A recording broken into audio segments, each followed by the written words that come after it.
limestone from the top, and you've got underground rivers and streams eroding and corroding the limestone from the bottom and creating these huge cave systems. Now in some cases, the cave systems, the roofs have collapsed, so you end up with these big valleys. Well, not particularly big, but it's kind of obvious, nearly like a big hole in the ground. There's obviously an underground cave that just over time the roof got so thin it eventually fell in. And a very high water table. Now out here, when there's heavy when there's heavy rain, you end up with turlocks. Now a turlock is a reappearing lake. The result of it looks very much like flooding, as in you've got surface water. But the cause is slightly different. Whereas flooding is usually down to lack of drainage, turlocks are actually the water table rising above the surface and falling again. And they'll rise and fall an awful lot quicker than flooding would usually be. So you could end up with a lake 4 feet deep maybe within a 12-hour time period, and that can drain away again in less time than that, 6 to 8 hours usually. And again, if you've got that water table rising and falling,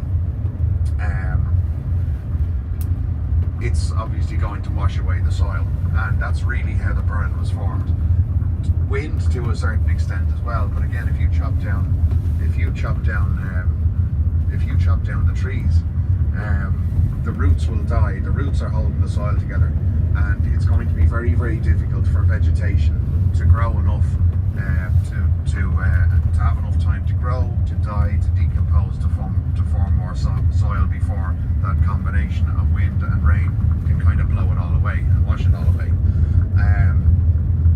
Now, so you end up with these layers of these like pavements, limestone pavements, and again, when we get down to the Burren now, down to Poulnabrone, it's going to be far more obvious. You'll be walking around on it, and you have these separated pillars of limestone that you're walking across the top of, nearly like slabs, but they're the top of a pillar, if you like, and the water all gushing around underneath you. Now, why they can't just call them cracks is beyond me, but they call them grikes. So a grike is a crack between a limestone clint.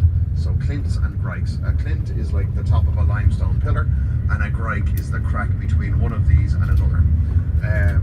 Now down in the grikes, you do have little pockets of soil that accumulate on almost like little shelves where obviously these pillars aren't all perfectly vertical or anything like that, so there are places for the soil to accumulate, and where you do have soil accumulating, it's very, very high quality because of the limestone.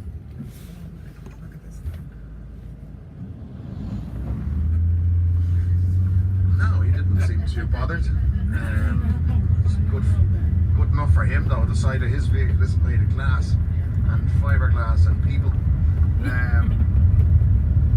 So you have bits of soil accumulating, and what soil does accumulate is of very, very high quality. There just isn't a whole lot of it, and this is really where UNESCO get involved. This is why they're so interested, not necessarily not really because of the exposed limestone, but because of the plants that grow here.